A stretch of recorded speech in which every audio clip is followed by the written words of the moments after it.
An brontan is nálagus meas bhfuil ná blian amháin tugu báíoch tríhí dom do siomh idirlín gandáile, so not ideal.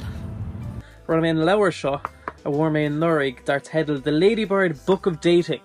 Cúlam urbán fomar brontanis agus siad bhíon na air freshener le croch scohan am rústa mar dera. Mas rudig bhfuil anad emojis mar dera. Tá ceanbáin an agus go bonúsach siad ann a pí cac le éidir. An air freshener seo, bhí sé gro an pí chac sin. Ach cad a fuair mise? Písa subal.